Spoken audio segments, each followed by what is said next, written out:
Hello, it's Ashley with At Home with Ashley, and today we're going to do the next step with customizing Dawn's desk, and that's putting a pegboard above it. So we used to have all of our art supplies in our playroom, and now that he has this desk, it makes way more sense to have it here so that he can draw when he's at his desk, which he does a lot, but now I want everything to be there. So we're going to make a really cute pegboard, fill it with everything he needs, make it look adorable at the same time, and kind of finish off this nook, which I adore. So I'll have a link to the video where we made this cute, it's like a pet shop little desk. It's an IKEA hack. And then I hope you enjoy this pegboard video because I think it's going to be very cute. The first thing I'm going to do with this project is pull the desk out, and I'm going to paint the whole wall. It's called Frosted Sage, and the whole room is kind of this color, and I'm slowly going around and finishing painting it as I do each corner. And I love the color. It's by Bear. And so I need to paint the beadboard, paint the trim, and then my husband is going to build the pegboard. So we kind of have a narrow area above the desk where we can put the pegboard. It's 17 inches high, and you can go as wide as 62 inches, but I kind of want it to fit on top of the desk because, you know, all I need is his art supplies. I don't have to take up every square inch. But so we're going to go 47 inches wide. So my husband's cutting the pegboard on our table saw, and luckily we already had the pegboard in our garage. And then he is going to cut spacers for the back of it.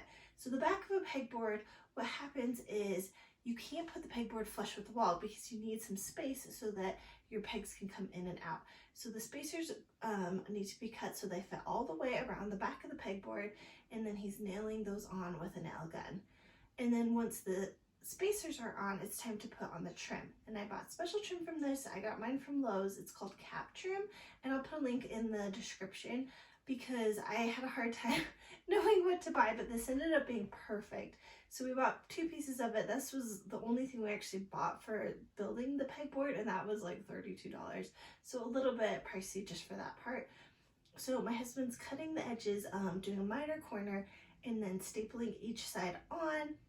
And he actually cuts them a little bit longer first so that if he gets it wrong, he has a little bit of leeway. So he cuts it a little bit long, sees what he needs to do to make it perfect, and then cuts it perfectly, and again nails those on. And then he finishes the pegboard by going on the side of the trim and nailing the pieces on at the end, the trim pieces at the end, and also the spacer pieces. And that just helps it be really secure. And the last thing he's doing on that is he's filling all the holes so that we can sand them, and then we'll be able to paint the pegboard the same color as the walls, and so it'll really look very nice. Now that the pegboard is painted, it's time to mount it. So we let the paint dry, and then my husband pre-drilled screws in the 4 holes, and then we held it up to the wall, centered it on the wall, and screwed it into the wall. And because we have the spacers on the back, so there's a little bit of space so the pegs work, so that was perfect.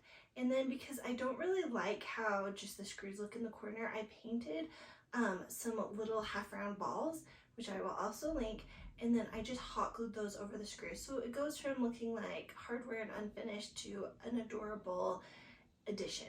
So now that the pegboard is up and it looks really good, now it's time for the fun part of this project, which is putting all the accessories on. So on Amazon, I bought a bunch of accessories. We also had some pegboard accessories from a past pegboard that we no longer use. So I put those all on, and I put his markers at the bottom. I put, you know, there's even a decorative shelf, which I think is really fun. And it all came together so good. If you are visual and you like knowing where all your tools are, I am going to totally suggest a pegboard. It makes the art supplies look so amazing, and just like looking at it in the rainbow order, it really does it for me. So if you're liking this and you have a bunch of art supplies that are kind of all over the place, I totally suggest it. It was a really fun project. And on my blog, I have a list of how much everything costs and a step-by-step tutorial if you're more like wanting to read a tutorial. But yeah, I'm very excited with how it turned out. I just think it's absolutely beautiful. Let me know if you have any questions or comments about this project. I would love to answer them. And if you liked it, please give it a thumbs up, and I would love if you subscribed. Thank you.